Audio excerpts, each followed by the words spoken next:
आहा भाई वाह शोभा जी, इस साल तो हमारे घर में होली का क्या खूब रंग जमा हुआ है। बहू ने बड़ा दमदार चिकन चावल बनाया है। सच में बहू ने क्या तीखा चटकदार चिकन बनाया है, हलवा ही फेल कर दिया। अरे बहू, 2 पतीला चावल और चिकन जरा और ले आना, सब और खाएंगे जी। बस लाई माझी चावल। भाभी मेरे लिए अलग से लेग पीस चुनकर ले आना और जरा जल्दी ले आओ। तभी रसोई के अंदर बड़े बड़े लो में चावल चिकन बनाने में लगी पड़ी रेशमा गुस्से में लाल पीली होकर कहती है, अंजू की बच्ची, इस ठल्ली नंद ने तो सबसे ज्यादा मेरी नाक में दम करके रख दिया है। इन बुकड़ को जरा सा भी सबर नाम की चीज नहीं है। अरे मैं क्या खुद चूल्हे पर चढ़ जाऊं, दिल तो चाह रहा है कच्चा चिकन चावल ही लाकर परोस दूं। भूखे नंगोले मनाऊंगी, रंग में भंग डाल दिया सारे ख्वाब, ख्याली पुलाव बनकर रह गए। हाय रे मेरी फूटी किस्मत। एक तरफ अड़ोस पड़ोस के चा और होली की चहल पहल चाई हुई थी, वहीं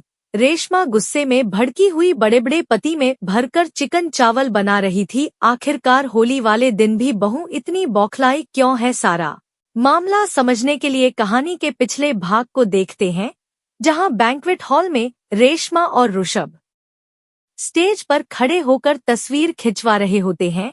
जी आप दोनों की साड़ी पोज में मैंने फोटो निकाल दिया है। दूल्हा दुल्हन के फैमिली वाले भी अब आ जाएं। तभी शादी के जोड़े में स्टेज पर से रेशमा अपने ससुराल वालों पर नजर मारती है, जो कि डाइनिंग टेबल पर दबाकर चिकन चावल खा रही थी। किसी के हाथ में लेग पीस था तो कोई हाथ में ही चिकन चावल लपेट रहा था। भाई वाह, संधि जी ने तो खाने पीने का दमदार इंतजाम करवाया है, 1 नंबर का चिकन चावल बनाया है।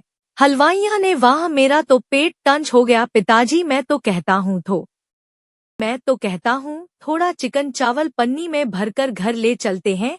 फ्री का माल पानी छोड़ना नहीं चाहिए। बाकी के टेबल पर खाना खा रहे मेहमानों की नजर चिकन चावल खाने के शौकीन ससुराल वालों पर ही की हुई थी। वही ही बह रेशमा भड़क रही थी, हे भगवान, मेरे ससुराल वाले तो बड़े हपसी हैं, भूखे नंगू की तरह चिकन चावल पर टूट पड़े हैं।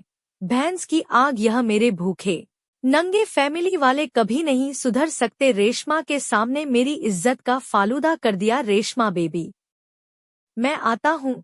सबको बुलाकर ऋषभ शर्म से पानी पानी होकर अपने परिवार वालों के पास आता है। तभी देहाती जेठानी पिंकी बोलती है, अरे ओ कैमरामैन वाले बाबू, इधर फोकस करो। भैया जी, मैडम आया। कैमरे वाला ससुराल वालों को हाथ से सान कर खाते देखकर मुंह भिड़ा लेता है। हे भगवान, इतने तो चिकन चावल का कीमा बना दिया, यहाँ खड़ा रहा तो उल्टी ही हो जाएगी। यहाँ से खिसक ले। निवान जी आप लोग कंटिन्यू कीजिए, मैं अभी आया। बहाना मारकर कैमरे वाला वहाँ से रफू चक्कर हो जाता है। थोड़ी देर में विदा होकर रेशमा अपने ससुराल आ जाती है। तभी दोनों नंद कोमल अंजू नाचने लगती है। भाभी के संग हो होली में रंग गुलाल मनाएंगे, आएगी जब जब दिवाली, मिलकर दीप जलाएंगे। छोटे छोटे भाइयों के बड़े भैया आज बने हैं भाभी के सैया। खताना खताना दिखता ना देख, खताना दिखता ना खताना। भाभी तुम खुशियों का खजाना। जहाँ रेशमा की दोनों नंद अंजू कोमल खुश थी तो वहीं वह अंदर ही अंदर खुंदक में थी। है भगवान, यह दोनों भूखी नंगी नंद मेरे आगे बक्की की तरह बिन बिना रही है। मुझे तो इनके मुंह के अंदर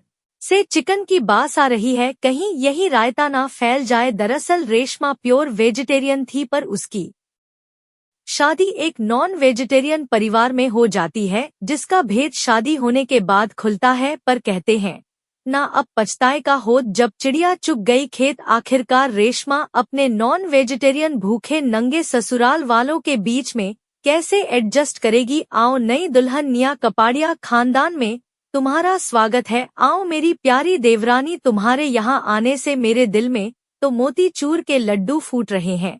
अब संभालो अपनी रसोई में तो चली छट्टी पर। इस साल तो हम होली पर तुम्हारे हाथों का खाना खाएंगे। हाँ, ये जल कुकड़ी जेठानी कितनी चंट है, आते ही मुझ पर रसोई का टंटामाउंट प्याज और टोकरी में लहसुन भरा पड़ा था। हे भगवान, यह रसोई है या चावल का गोदाम? इतने बोरे चावल कौन खाता है? और प्याज लहसुन के सिवा एक भी हरी सब्जी नहीं है। शायद हरी सब्जियां फ्रिज में रखी है, खोल कर देखती हूँ।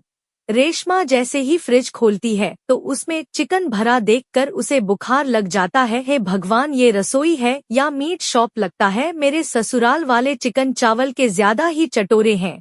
तभी पीछे से जेठानी पिंकी रसोई में धमक हुए कहती है, बिल्कुल सही पकड़ा तुमने देवरानी जी, वो क्या है ना हमको पीकी दाल सब्जी हजम नहीं होती, बिना चिकन चावल के पेट नहीं भरता हमारा, चलो अब जल्दी से बढ़िया सी चिकन और चावल बना लो। तुम भी यह रखे हैं पतीले, 5 पतीले भरकर चावल और 5 पतीले चिकन बनेंगे एक बार में। 5-5 पतीले चिकन चावल बनाने की बात से रेशमा हक्की बक्की हो जाती है, पर जेठानी जी 5 पतीले चावल और चिकन ज्यादा नहीं हो जाएगा 5-5 लोगों में? अरे नहीं, वह इतने पतीले चावल चिकन तो हमारे घर में रोज लगते हैं, हम लोग रोज जरा खाते पीते घर से हैं। होली में तो हमारे यहाँ 10 पतीले चिकन और 10 पतीले चावल बनाने का रिवाज है, तो अभी से आदत डाल लो, 1 महीने में ही होली भी है, यह तो बड़ा लफड़ा है। भैंस की आंख कैसे, कंजर के खानदान में शादी हो गई मेरी, सबकी खुराक कितनी ज्यादा है, अब तो मेरी अच्छी खासी बलि चढ़ने वाली है। गुस्सल मिजाज में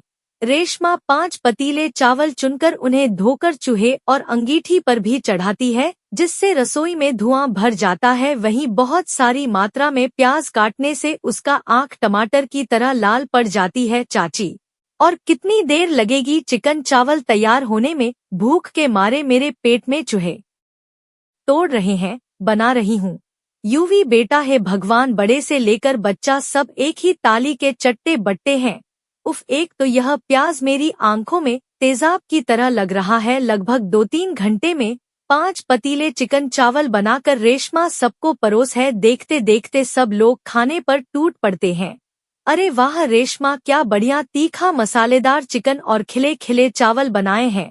मेरी बीवी का तो जवाब नहीं है भाई, थैंक यू। ऋषभ देखो कैसे सब भूखों के जैसे टूट पड़े हैं, इतने पतीले बनाने में कमर तो मेरी टेढ़ी हुई है। इसी तरह भूखे ससुराल वालों का चिकन चावल खाने का सिलसिला रोजाना का हो जाता है, जिससे रेशमा चिढ़क थी और देखते ही देखते होली भी आ जाती है। होली के एक दिन पहले ऋषभ और जिगर दोनों बहुत सारी मुर्गियां खरीद कर घर ले आते हैं, और जैसे ही मुर्गियों को छोड़ते हैं वह रेशमा के पीछे पीछे कुकुक कुकुक करके भागने लगती है। आहा सासू माँ, जेठानी जी, नंद जी बचाइए मुझे, हट हट मेरी देवरानी, तुम तो बुट्टे की तरह उछल रही हो। वो भी इन मुर्गियों को देखकर सब लोग रेशमा को मुर्गियों से डरते देखकर लोटपोट होकर हंसने लगते हैं। पिंकी मुर्गियों को पिंजरे में उठाकर डाल देती है। अरे इतना डरो कि तो कैसे काम चलेगा, कल तुम्हें ही इन मुर्गियों को काटकर बढ़िया सा चिकन तैयार करना है। मैं इन मुर्गियों को कहीं नहीं काटने वाली हूँ, यह रिवाज है क्या बहू, समझ ले यह रिवाज ही। और कल की होली की दावत में बासमती चावल बनाना जो अलग बोरी में रखा है, और बढ़िया बनाना खाना बेड़ा गर्क। इन ससुराल वालों का यह नहीं कि होली वाले दिन तो कम से कम बहू को बख्श दे, सबका पेट पहाड़ है। 10 पतीले चिकन चावल चरना इन राक्षसों को इसी तरह होली का दिन भी शुरू हो जाता है। पूरा का पूरा ससुराल खुशी खुशी रंग गुलाल से होली खेल रहे होते हैं। वहीं गुस्साई मिजाज में रेशमा रसोई में 10 पतीले चिकन चावल तैयार कर रही थी। अरे होली खेले रघुवीरा अवध में, होली खेले रघुवीरा, होली खेले रघुवीरा अवध में, होली खेले रघुवीरा। अरे हैप्पी होली शोभा जी, अजी सामने बच्चे देख रहे हैं, लाज नहीं लगी तुमको? बलम पिचकारी जो तूने मुझे मारी तो सीधी साधी छोरी शराबी हो गई। सारे ससुराल वाले रंग गुलाल में भीगे हुए होली के मजे लूट रहे होते हैं, और भीगे हुए अंदर आकर कीचड़ कीचड़ मचा देते हैं। अरे बहू जल्दी से हमारा चिकन चावल परोस दो। अरे भूख के मारे पेट में मूषक देवता खलबली मचा रहे हैं। जी लाई ससुर जी, कामचोर लोग, एक तो 10 पतीले चिकन चावल भी बनाऊं और इन खाई लाल लोगों को परोस कर भी दूं। मेरी तो होली की बैंड बजा दी इन्होंने। रेशमा पिनक हुए सबको लाकर परोस है। देखते ही देखते 10 पतीले चिकन चावल लगभग खत्म हो जाते हैं। तभी जेठानी चुटकी लेते हुए कहती है, जेठानी जी चिकन चावल अभी सफा चट हो जाएंगे, ऐसा करो 2-3 पतीले चिकन चावल और चढ़ा दो। फिर से चिकन चावल पैर पटक हुए रेशमा रसोई के अंदर बौखला कर आती है और बर्तन पटक हुए गुस्सा करती है। आखिरकार क्या रेशमा अपने ससुराल वालों को होली वाले दिन मजा चखा जाएगी, और क्या ससुराल वाले उसके अरमानों को समझा पाएंगी। अरे भाभी, आज के दिन चिकन चावल परोस भी दोगी या होली बीतने के बाद ले आओगी? तो सारा मजा किरकिरा हो जाएगा। बस अब तो हद हो गई है बर्दाश्त की, ये दाना पानी लेकर ऐसे चढ़े रहेंगे, इससे अच्छा कच्चा खाना ही परोस देती हूँ इन्हें। रेशमा कच्चे चिकन चावलों का पतीला लेके आने लगती है और फर्श पर बिखरे पानी पर धड़ाम से गिर जाती है, जिससे गर्म तरी के छींटे उस पर गिर जाते हैं। मम्मी मेरी कमर, अरे अरे देवरानी जी तुम ठीक तो हो? दूर हटो, मुझसे कोई जरूरत नहीं है मेरी झूठी परवाह करने की। सुबह से होली वाले दिन अकेली बहू को रसोई में भिड़ा रखा है, तब तो किसी ने भी तरस नहीं खाया। 10 पतीले चिकन चावल मजाक है। सारे ससुराल वाले अपने किए पर शर्मिंदा होते हैं और क्षमा मांगते हैं, और अब सब एक साथ खुशी खुशी होली खेलते हैं। देव की अपनी